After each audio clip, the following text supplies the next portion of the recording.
Dans la Kabbale, dans le Cantique des Cantiques plutôt, à un moment donné, il y a un passage dans lequel on décrit deux hommes dans le désert. L'un est porteur d'une gourde d'eau qui lui appartient. L'autre n'a pas d'eau.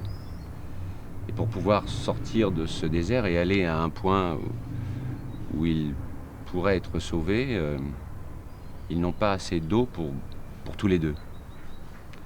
Donc soit ils la partagent et jamais aucun des deux n'arrivera, soit il y en a un des deux, et celui qui a la gourde,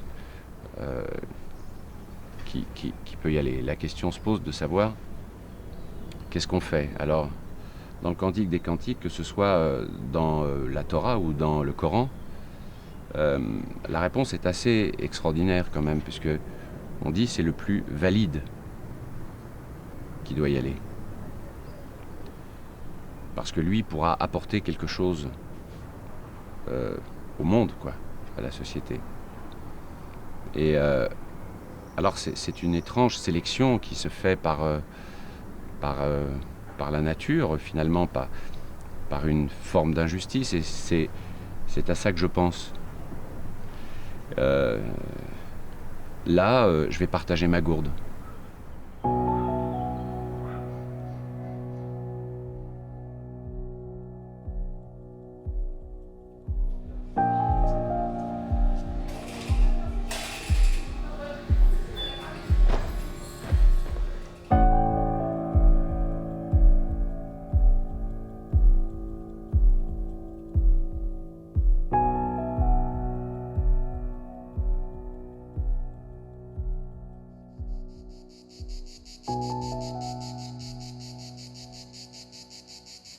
Bonjour monsieur.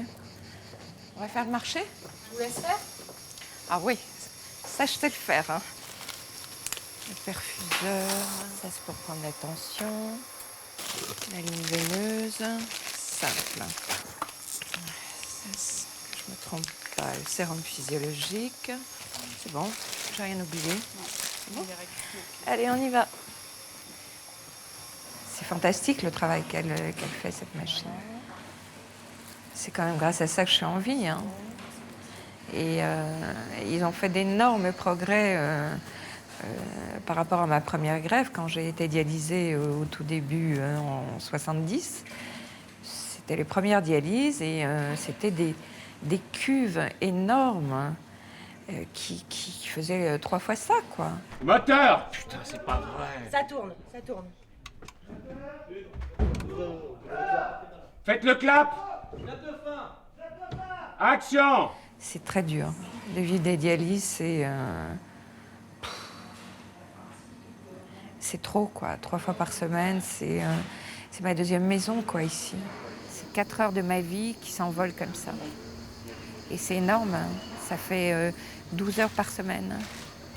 Alors, compte dans le mois, 48 heures de volée. C'est énorme, 48 heures de ma vie. C'est précieux, quoi. C'est super, hein? Excusez-moi, monsieur de Garcia, pour le C'est super! Ah oui, ça se voit, c'est dans la chute. Oui, ça se voit, c'est dans la... Si je viens comme ça sur le lait, après j'ai du mal à les amener là-bas. plaît.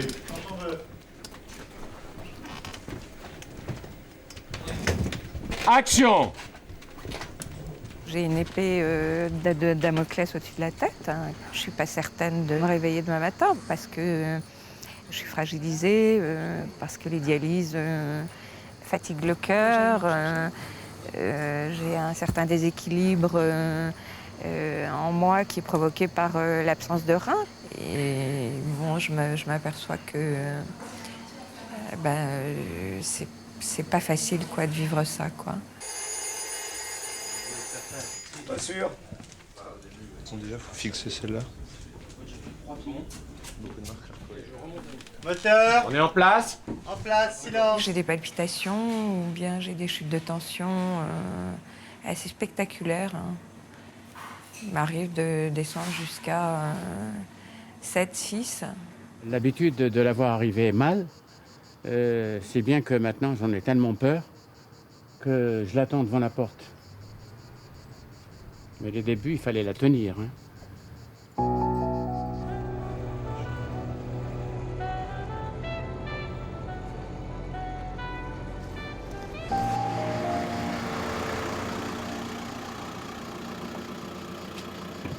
C'est une maladie qui s'appelle le syndrome d'Alport.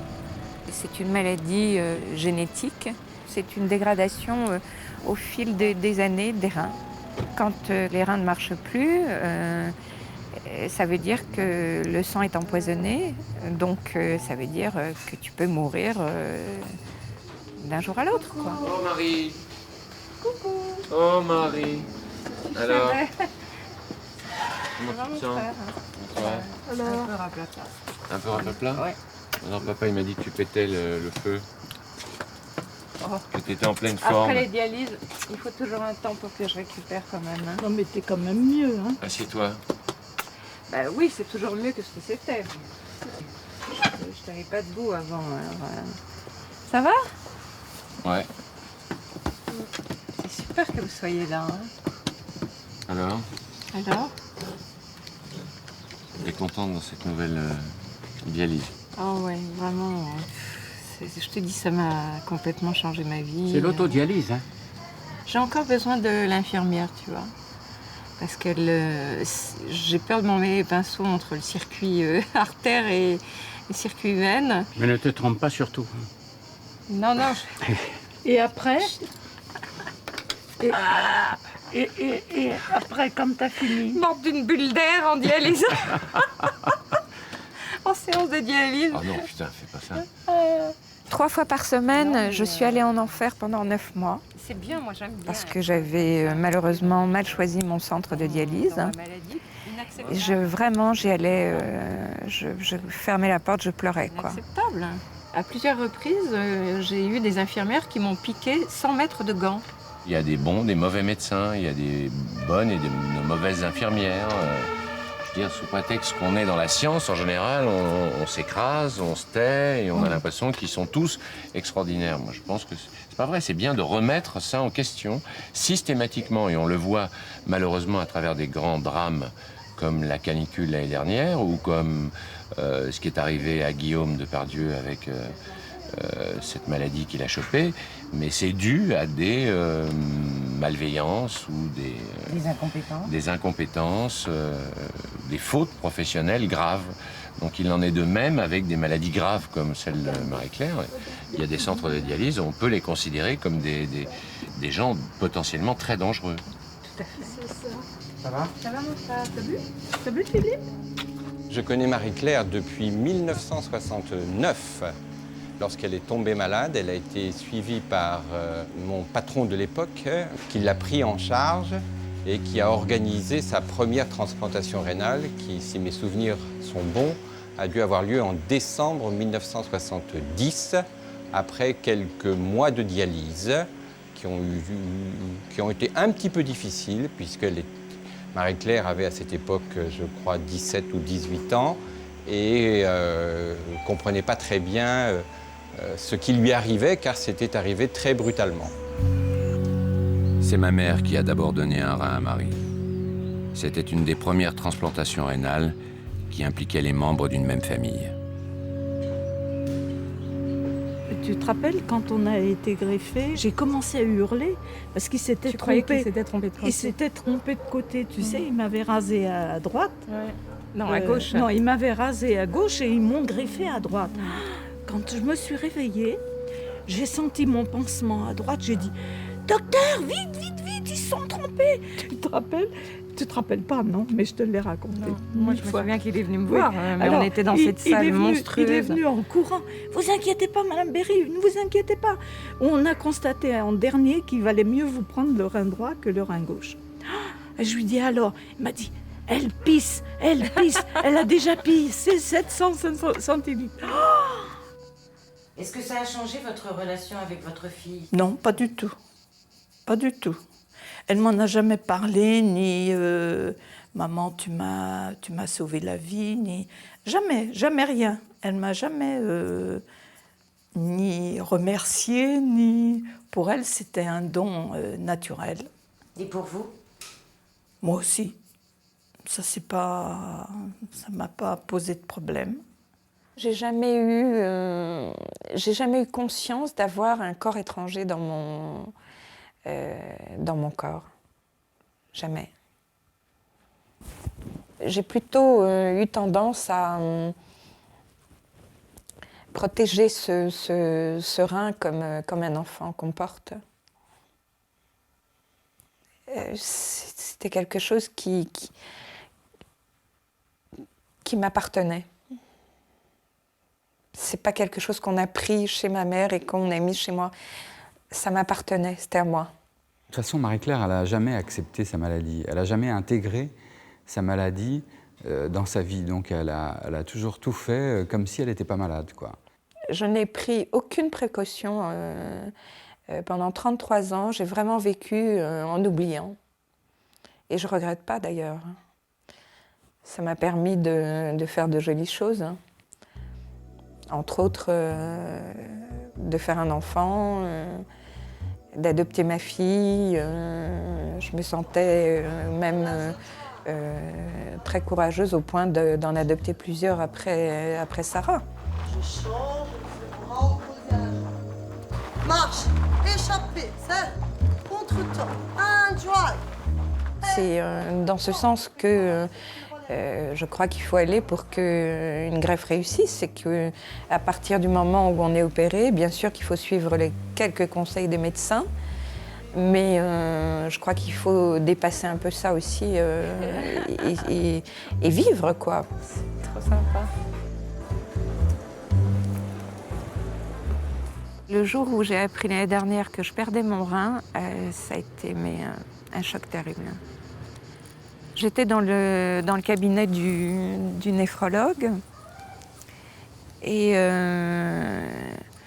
il m'a dit vraiment d'une manière très légère comme ça, presque en plaisantant, « Mais c'est pas grave si vous perdez votre rein, on va vous en refaire une de greffe. » Alors j'ai dit, vous plaisantez, je ne suis pas prête à revivre une deuxième fois ce que j'ai vécu il y a 30 ans.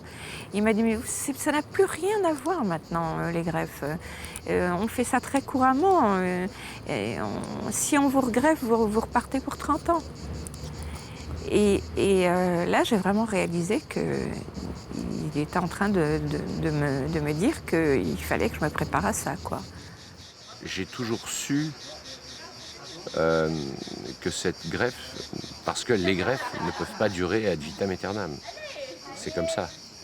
Et dans son cas à elle, on était déjà extrêmement contents, bien sûr, au point que je pense que mes parents, comme elle, l'avaient peut-être oublié. Je ne sais pas, il faudrait leur poser la question. Mais en tout cas, elle l'avait un petit peu oublié, que c'était précaire. Mais moi, je le savais qu'un de ces jours, ça déconnerait, quoi. J'apprenais que je perdais mon rein, que j'avais un cancer du sein, un petit cancer, soit, mais un cancer quand même. Ils appellent ça un carcinome in situ, donc c'est une petite tumeur qui ne se propage pas, sans métastase. Mais tout de même un cancer, et ça fait quand même beaucoup à assumer. Et en plus de ça, entre les deux, j'ai trouvé le moyen de me casser la figure dans les escaliers à Montmartre et de me casser le coccyx et le sternum. Donc j'étais comme ça, à l'agonie, et j'étais persuadée que là j'allais mourir. On lui a déjà retiré le premier transplant et on envisage pour, disons, les 6 à 9 mois qui viennent, une seconde transplantation rénale avec une énorme chance dans la mesure où l'un de ses frères a accepté de faire les tests pour éventuellement lui donner un rein. Et si tous les examens qui seront faits jusqu'au dernier jour sont bons, les chances de réussite sont très importantes, voire quasi illimitées. Pour l'instant, jusqu'ici, tout va bien. Voilà. Mais c'est quand même de la survie, ça, la dialyse. Parce qu'il faut expliquer quand même qu'on fait une dialyse quand on n'a plus de reins, ou que les reins ne fonctionnent pas. En l'occurrence, elle n'a plus de reins. S'il n'y a pas de dialyse, elle meurt. Pour elle, sauver sa vie, c'était que ses frères lui donnent un rein. Bien sûr, elle pouvait attendre un rein des années, comme certains attendent des années. Mais là, pour gagner du temps, elle a préféré accepter. Ce sont mes frères qui se sont proposés spontanément pour être donneur, mais je n'ai pas demandé à mes frères. Vous ne voulez pas me donner un rein, ça ne s'est jamais passé comme ça. Ça s'est fait, si tu veux, encore une fois, dans le feu de l'action, quoi, si je puis dire. Vous étiez prêt à donner aussi un rein? Ah oui, oui, complètement. Moi aussi, j'ai même fait les examens avant Richard. Et il se trouve que je ne suis pas compatible, donc voilà, le problème a été évacué très vite. Moi, j'ai un petit peu, comment dire, en charge la psychologie de tout le monde dans la famille, quoi. Et ça vous a rendu plus fort? Bah, ça m'a obligé, comme j'en ai pris conscience très tôt quand on était plus jeune, que mon père me disait tu protèges ta sœur, tu t'occupes de ça, et qu'elle pouvait même pas marcher, donc je la portais parfois. Donc j'ai toujours été extrêmement, je sais pas, habitué, concerné par ça. Aujourd'hui, ça pèse lourd, ouais. Aujourd'hui, c'est lourd. Je me sens très proche de Richard, oui. Richard a toujours été très protecteur avec moi. Toute petite déjà, c'était un petit homme avec moi. Et ça n'a jamais changé.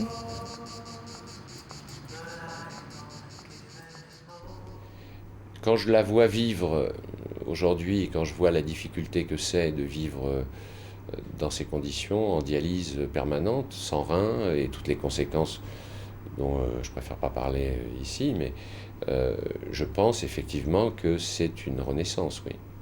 J'ai pas la prétention de lui redonner la vie, mais j'ai l'impression de l'aider considérablement à vivre, oui. Vous en parlez avec elle? Très peu. Pourquoi? Bah, je sais pas, parce qu'il n'y a pas grand-chose à dire. Quand même. Bah non, qu'est-ce que vous voulez dire? Je sais pas. Non, ça me paraît, je sais pas, normal. Donc voilà, quoi. Un jour où on va faire cette opération, et puis j'espère que ça va bien se passer. C'est tout, elle le sait, je le sais. On en parlait parce que, comme j'avais fait le film Quelqu'un de bien, et que c'était vraiment deux frères, un qui donnait un don d'organe, un morceau de son propre foie à son frère, évidemment qu'on aborde le sujet, ça nous aide à en parler plus simplement, même à en rire, quoi, de se dire effectivement face à ses peurs, au réveil le matin avec ce qui va se passer, et ce non-choix, quoi.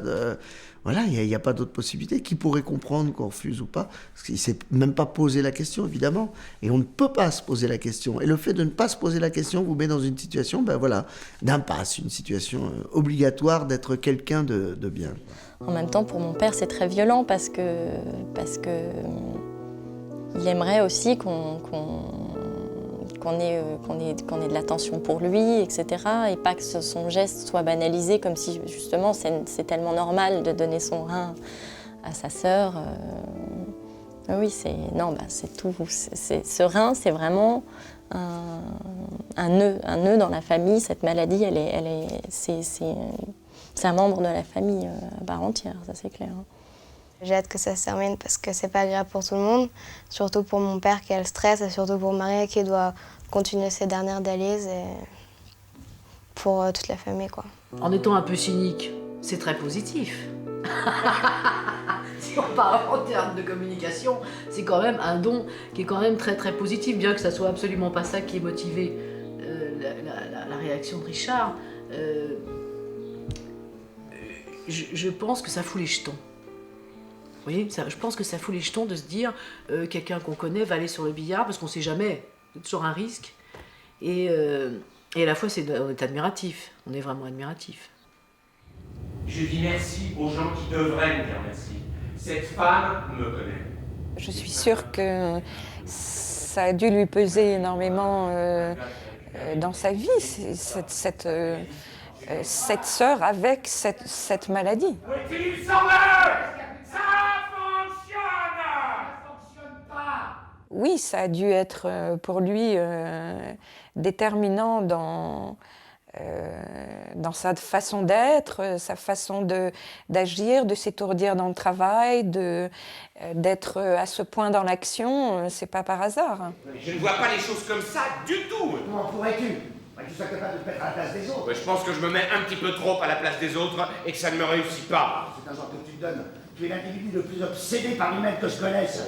Mais regarde ton hypocondrie! Une démonstration parfaite d'égocentrisme! T'es lui tout complexe! Oh, on va pas en faire une montagne, hein! Tout le monde a un soupçon d'hypocondrie, hein! Moi, je suis très passionné par ce que je fais. J'aime mon métier passionnément. J'aime faire des films, j'aime jouer au théâtre. Et pour l'instant, je suis comblé. Je fais des films, je joue au théâtre. C'est là que je trouve la force. Et puis aussi dans l'idée qu'elle vivra mieux, quoi. Je suis pas douée, mon Dieu. Ça, pour donner des ordres, hein, elle est forte, hein. Il faut faire la photo, il n'y a personne. Hein. J'ai peur qu'il soit un peu amoindri, peut-être, de son corps, je ne sais pas. Mais comme c'est un homme de caractère, je pense qu'il surmontera ça. Enfin, je pense. Il aime tellement son métier qu'il se battra pour tout.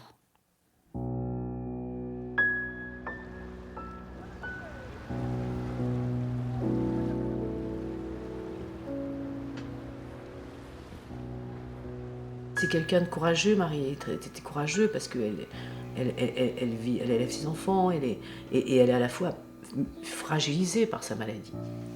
Il y a du souci, on se fait du souci pour Marie.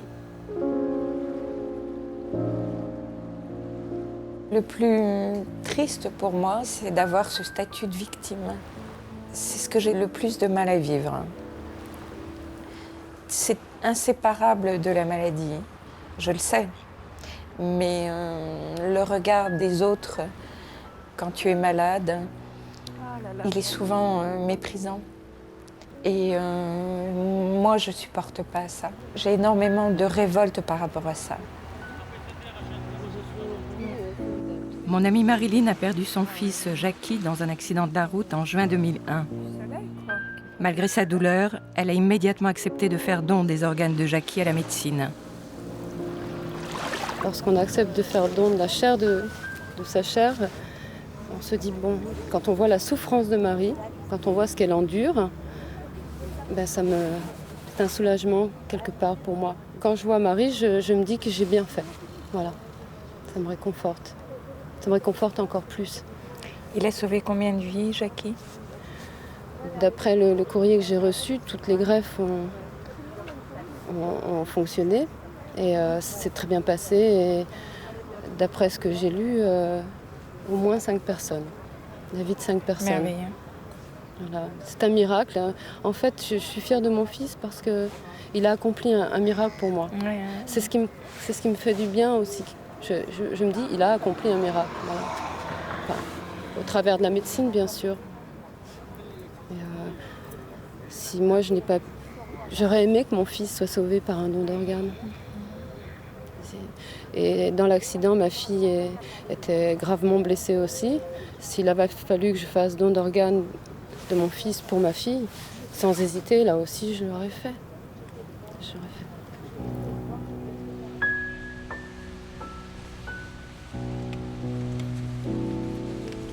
Il y a un moment où tu peux plus tenir, quoi. Et là, pour tout le monde, quoi, c'est difficile. Pour mes enfants, pour mes parents, pour mes proches, mes amis, qui sont impuissants. Je suis fatiguée, quoi. Quand le soir elle est pas bien, qu'elle pleure, qu'on est obligé d'appeler Richard ou Papy, ça m'énerve de l'avoir pleuré. J'aime pas rester à côté d'elle quand elle pleure parce que ça m'énerve. J'angoisse à la fois pour Marie, bien sûr, Mais j'angoisse pour mes parents, pour ce qu'ils vont vivre et pour Richard aussi, quoi. Vous avez peur pour Richard? Ah ouais, vachement. Ouais. Pourquoi? Bah c'est une opération très lourde.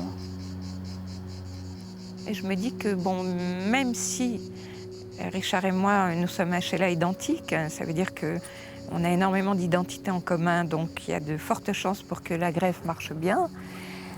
Je me dis, et si ça marchait pas quand même? J'imagine pas que ça se passe mal, mais j'ai peur.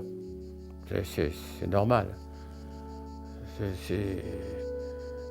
Je sais que la médecine est au point dans ce domaine, mais c'est d'une nature angoissée.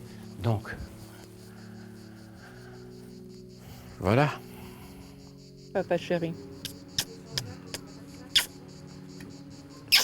T'inquiète pas, va. On y arrivera. On les aura. On les aura, comme tu dis. Mais oui. Mais oui, ça va aller, je sais que ça va aller, mais on ne peut pas s'empêcher. Hein. C'est comme de préparer un mariage. On est toujours anxieux, c'est pareil, même un mariage. Alors, bon, je considère ça comme une angoisse de passade. De passade. Page d'angoisse.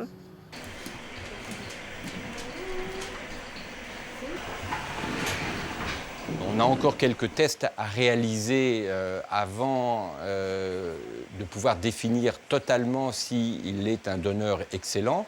Ces tests seront réalisés dans les semaines et les mois qui viennent pour une prochaine transplantation, normalement au printemps 2005.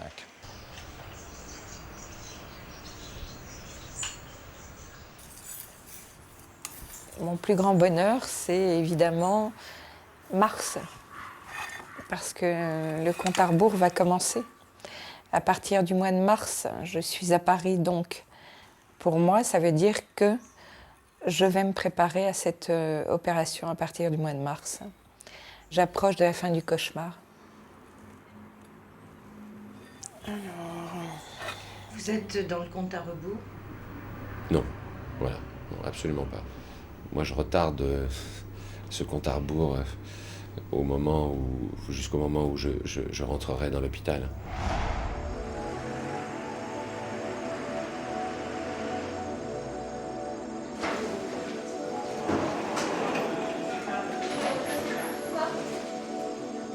On les fait venir à l'hôpital sur plusieurs jours différents. On prend notre temps, on les voit plusieurs fois, de façon à pouvoir avoir un contact régulier et pouvoir à chaque fois discuter avec eux et d'essayer de mesurer un petit peu leur motivation.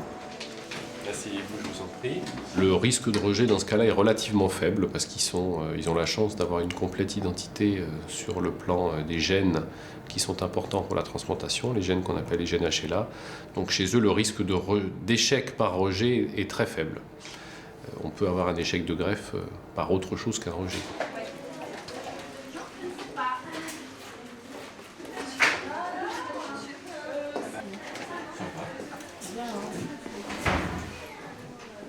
Vous avez fait le tour de la question, tout est...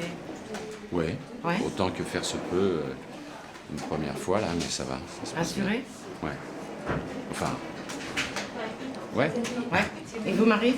Ah ouais, super. Moi, ça m'a bien soulagée d'avoir cette première entrevue avec lui surtout. Je me fais presque plus de soucis pour lui que pour moi. Pour l'instant, il vaut mieux pas changer vos lunettes parce que d'abord, ça ne servirait pas à grand-chose. Et ensuite, voilà. K-X-O-Z-F. J'ai du mal après. Ouais. Vous n'avez jamais eu d'hypertension artérielle? J'en ai eu, mais pas très longtemps avant d'être dialysée. Là, récemment, quand là, le Récemment, greffe- non. Non, mais c'est juste l'hypotension, là, maintenant. Juste avant que le... Avant d'être dialysée, il y a 2 ans. Redialysé. Mais ça a été toujours très, très bref. Très bref. Très, très bref. Ouais. Oui, Ça vous n'a n'avez jamais... Je n'y écris pas autant. Ah, je sais ce que je vais lui dire. Je vais lui dire que de toute façon, elle a déjà passé beaucoup d'épreuves. Et elle les a toujours passées avec une joie de vivre, une gentillesse, une générosité pour les autres. que ça peut que bien se passer parce qu'elle est nécessaire à beaucoup de gens.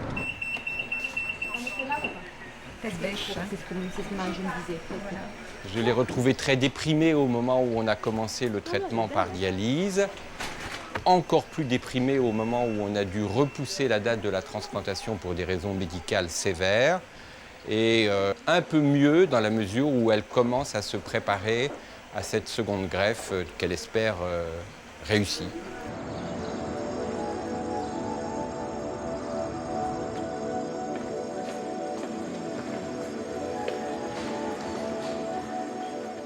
Pour le moment, tous les examens sont bons. Il a encore un examen important à réaliser dans quelques jours à l'hôpital européen Georges Pompidou, qui est un examen qui s'appelle la mesure de filtration glomérulaire, pour voir un petit peu comment filtre ses reins et puis savoir s'il n'a pas un rein qui travaille plus que l'autre, auquel cas on ne pourra pas faire le don, puisqu'on ne prendra un rein que s'il marche 50-50. Donc c'est un examen où on met beaucoup de... Moi, je vois ça comme un check-up, quoi. Je me dis c'est une bonne façon de vérifier l'état général de ma santé, ce que peut-être je n'aurais jamais fait si j'avais pas eu ce don d'organes à faire.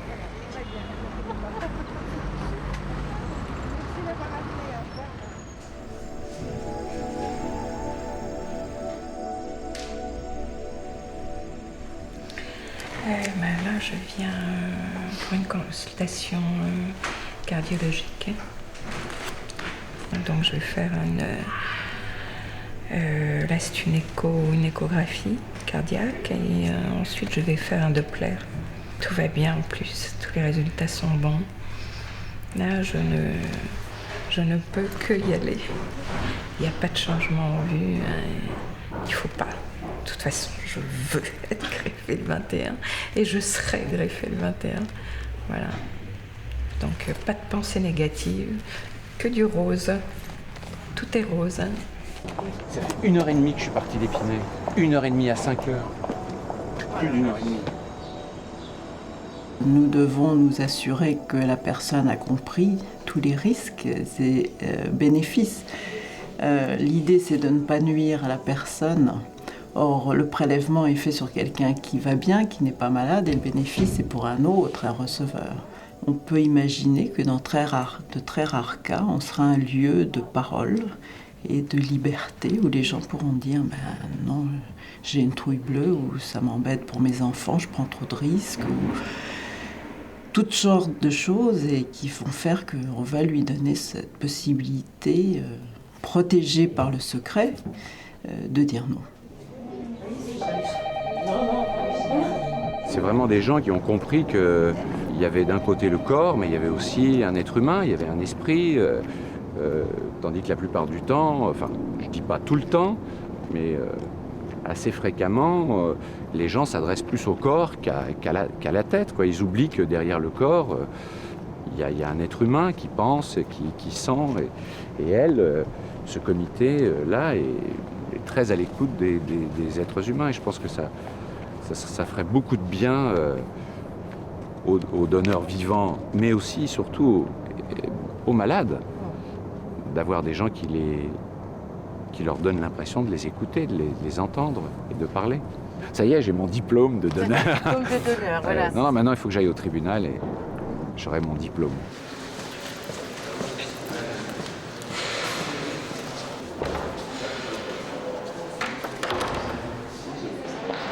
Il m'arrive quelque chose, je suis allé devant le tribunal pour dire que j'étais conscient que je pouvais mourir. D'accord, ou des conséquences éventuelles que ça peut avoir après, même si je ne mourrais pas. C'est-à-dire que je suis bien d'accord.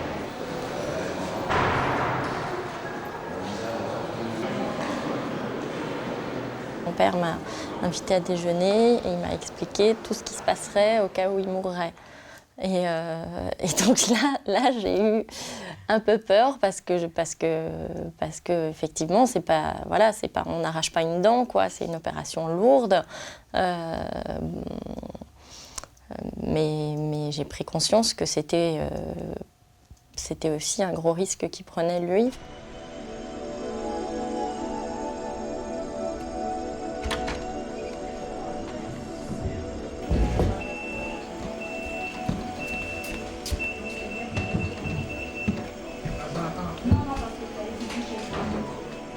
retrouvé son visage à peu près normal, encore un peu infiltré, mais ça c'est dû à l'insuffisance rénale.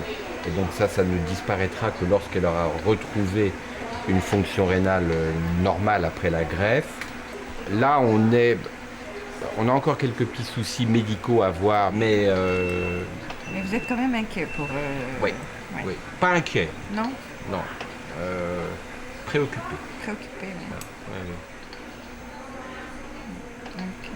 Alors ça me fait rire parce qu'on me dit tout le temps, t'es très courageuse, t'es formidable, mais je suis la personne la moins courageuse au monde.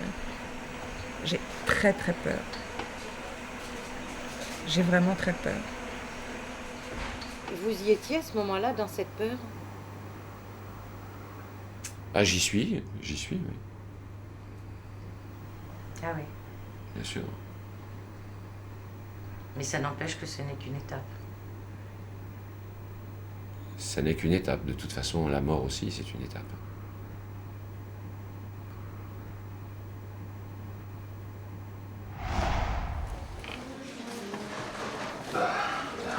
Bonjour. Ah bon, chose.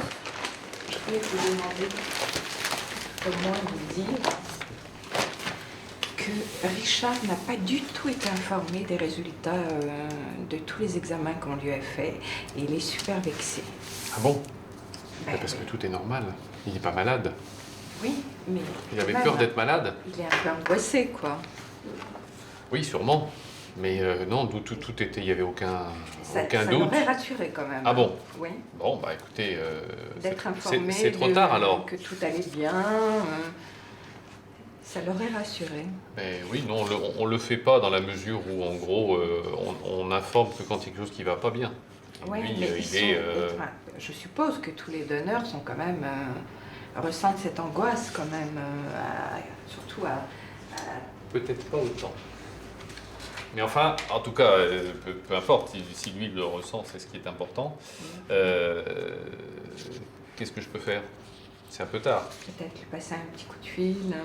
Je vais l'appeler, mais... Voilà, que ce soit vous ou Catherine, que quelqu'un de votre service remette les choses à leur place, peut-être. Bon, demain, évidemment... Vous êtes prête sur le plan psychologique à affronter tout ça? Si je pouvais y être déjà, ce serait formidable. Ce serait bien sûr que je serais prête. Oui, bien sûr. Je l'ai déjà vécu une fois, donc je connais les bienfaits que ça va m'apporter dans ma vie, quoi. C'est une vraie libération. Oui, ça devrait, oui. Donc je n'y vais qu'avec beaucoup de bonheur, hein. Pas d'angoisse. Déjà, on s'en pose beaucoup des questions sur le sens de ce qu'on est en train de faire, d'un point de vue éthique, moral, et puis aussi sur les répercussions que ça peut avoir si c'est positif, mais aussi si c'est négatif, si ça marche pas. Si ça marche pas pour elle, mais si ça marche pas pour moi. Et les conséquences que ça peut avoir sur ma famille. Quand je parle de ma famille, cette fois je parle de ma famille, c'est-à-dire mes enfants directement et les conséquences que ça peut avoir dans leur vie. Donc tout à coup, je me rends compte de la gravité du geste, quoi, de l'engagement que j'ai fait. Et c'est pas facile. Je trouve ça formidable, quoi, qu'il fasse ce geste et que, avec tout ce que ça représente comme risque, je suis complètement consciente que c'est vraiment très, très fort, quoi. Vous en parlez, Richard? Vous en parlez de tout ça? Non. Pourquoi?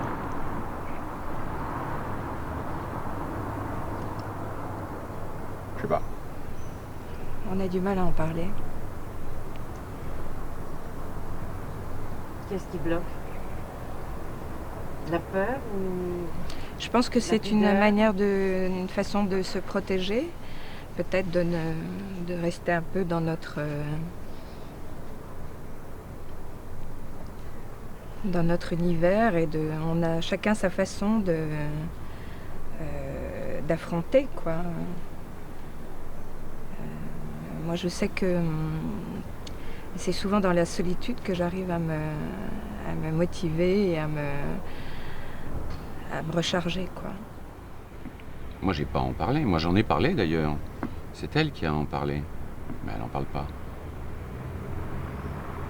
Après, c'est réservé pour après.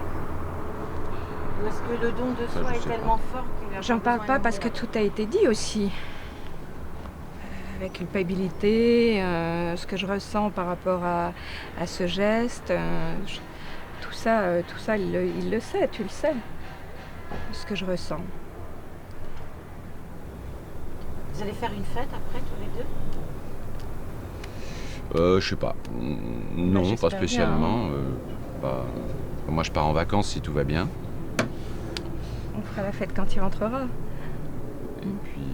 Tout ira bien. Ce matin, on y est allé. Moi et Pépine, il a insupporté.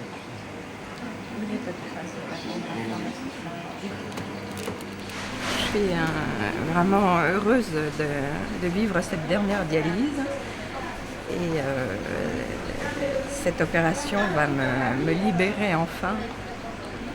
Et j'espère que tout va bien se passer pour Richard. Moi, je sais ce que c'est, donc je ne suis pas inquiète. Mais lui, je comprends qu'il s'inquiète. Et je peux difficilement aller vers lui et lui taper sur l'épaule et lui dire « Allez, ça va aller ». Non, c'est pas vrai. Moi, j'ai peur pour les 2 mois. C'est leur opération, on l'attend quand même depuis un bon moment. Et je pense que ça va être... je pense que ça va bien se passer. J'ai pas envie d'avoir peur. Bon. Bon, allez, on y est là. Mais j'ai pas peur, hein? Non, de ça. Allez. J'ai tellement attendu ce moment. Oui, allez-y. Allez. J'ai pas peur du tout.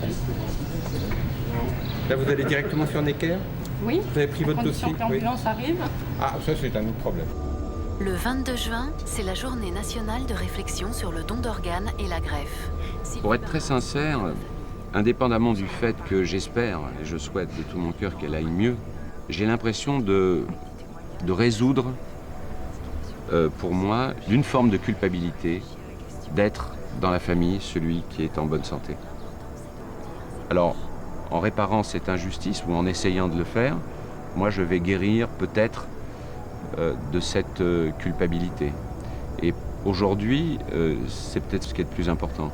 C'est que, enfin je sais pas, hein, peut-être que ça marchera pas tout à fait, mais en tous les cas, j'ai l'impression qu'après, je pourrais plus rien faire de plus, quoi. Bienvenue ta famille. Ouais. Bonjour, ma fille. Bonjour, ma nièce.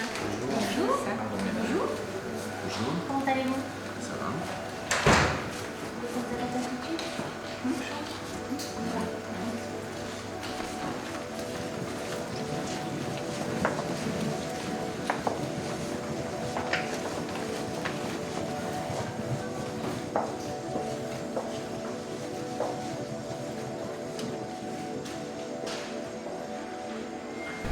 Alors? Alors ça va, ils vont bien. Aussi bien Richard que Claire. Ils sont prêts? Ils sont prêts. Ils Vous sont aussi? détendus, tranquilles, en forme.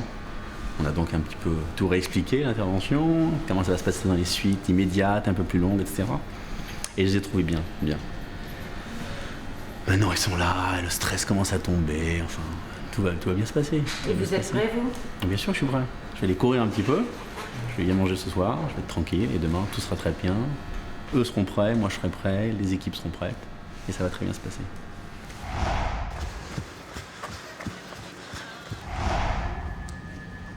La greffe de rein elle-même est devenue un geste relativement anodin et simple. En revanche, le prélèvement est un geste qui, lui, est finalement plus difficile. D'abord, psychologiquement, l'équipe est encadrée d'un certain poids, dans la mesure où l'on prend un rein normal d'un patient normal, qui est évidemment une situation en chirurgie qui n'existe jamais. Donc on est dans une certaine configuration psychologique un peu particulière. Et ça vous fait peur? Il y a une appréhension, il y a toujours une appréhension quand on fait ce geste.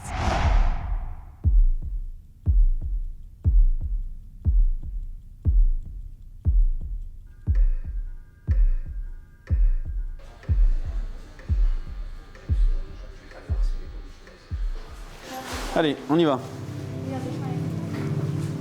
Tu mets un peu de roulis vers moi, s'il te plaît? Ouais, c'est bien. Personne ne touche à rien. Personne ne touche à rien. Ouais, il est assez musclé, ouais. Tirez un peu plus.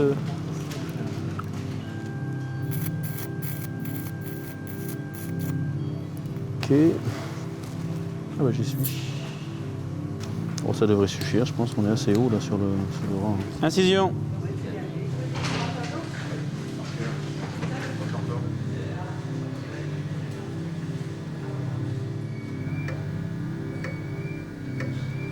Voilà, on avance bien. On va bientôt commencer à disséquer le rein. Ok, tu vas me donner des valves de Leriche, s'il te plaît. Et on va ouvrir la loge rénale. Voilà, on commence à prendre contact avec le rein, ça se passe très bien, il n'y a aucun problème. Oups, voilà. Le pôle sup est quasiment libéré. Voilà, excellent. Allez, on se concentre, c'est un moment difficile. Ah merde. Allez, attends, je me replace.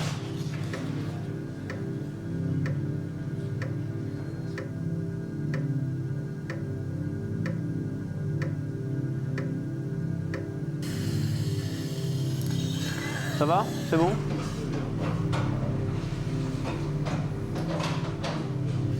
Ah oui, très belle décoloration. Très très bien. Il faudrait que tu me masses un petit peu. Très bien, parfait. Vérifie bien hein, que tu as une belle décoloration. Très bien. On peut faire venir Marie. Hein.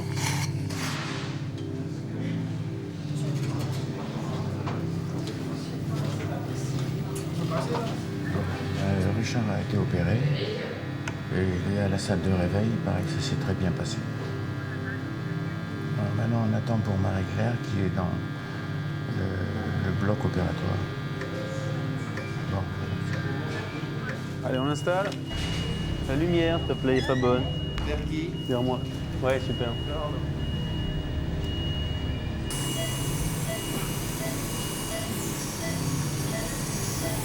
Ok, on va le déclamper. Julien, tu vas te pousser un petit peu pour qu'il puisse voir. Tiens, ça c'est disséqué. Disséqué. Donc le rein est là. Disséqué. Je pense que je vais retirer ça.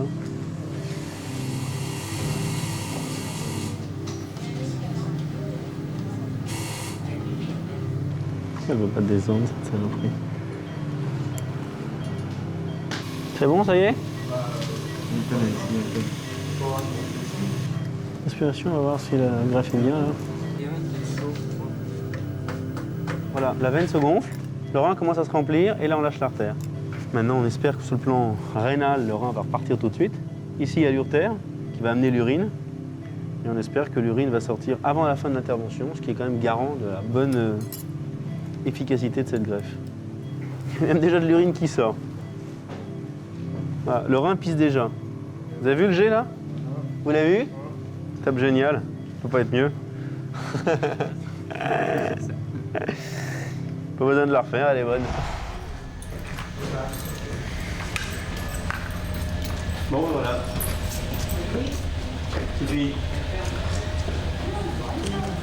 Celui qui a... Qui t'a opéré de l'oreille, c'était qui? Ça y est, on a des nouvelles. Ah. Donc ils vont bien. Monsieur Berry est revenu en salle de réveil, il va très bien. Il est un petit peu endormi mais il va bien. Il devrait monter chez nous vers 19h. Et Madame Berry n'est pas encore arrivée en salle de réveil, mais ça a été prévu dans les 5 minutes et c'est pareil, elle va bien aussi. Ça s'est très bien passé, ouais. Et ils devraient redescendre tous les deux vers 19-20h. Non, mais apparemment ça s'est bien passé, donc à mon avis, ils nous les donneront. On aura plus de nouvelles tout à l'heure, je pense. Voilà. Merci.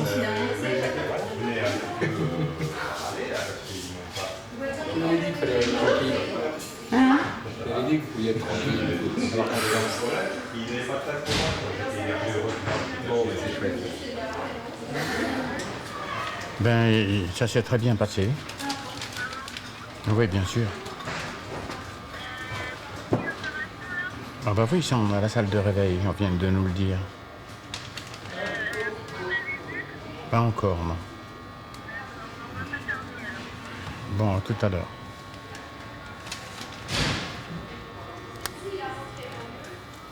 Tout s'est bien passé, le rein marche très bien. On va vous enlever le tuyau dans la bouche. On vous enlève le tuyau dans la bouche. Voilà, ouvrez bien la bouche. Voilà, c'est fini, madame. Ça va? Ça s'est bien passé. Ouvre la bouche, ouvre la bouche. Ça s'est bien passé, madame. Ouvre la bouche, ouvre la bouche. Ouvre la bouche. Madame Berry, ouvrez la bouche, madame Sylvain, s'il te plaît. Bon, ben, voilà, je suis tranquille. Vous vous souvenez ce qu'on disait hier soir-ci? Oui. Oh là là. Ouf. Ah, ça, je voulais vraiment vieillir d'une journée. Hein. Voilà, c'est fait. C'est fait. Bonne vieillesse du Oh. Je vais pouvoir aller danser pour la fête de la musique.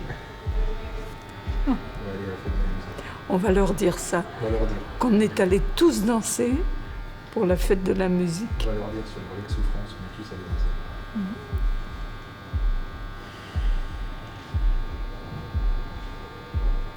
Oh là là.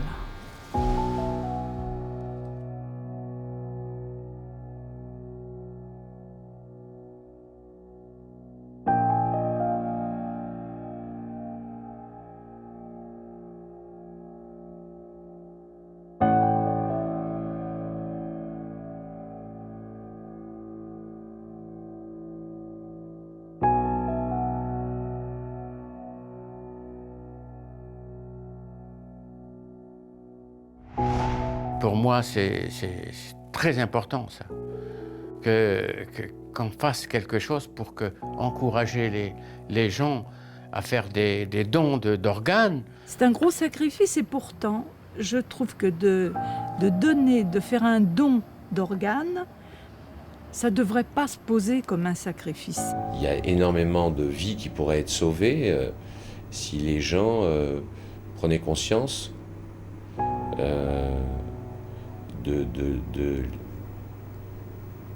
l'importance du don d'organes en France. Il faut ouvrir le plus possible les portes pour que les gens, systématiquement, aient leur carte de donneur avec leur permis de conduire, quoi. Il faut absolument, absolument prendre conscience que c'est une solution magnifique pour les patients. Donc donnez vos organes si vous en avez la possibilité.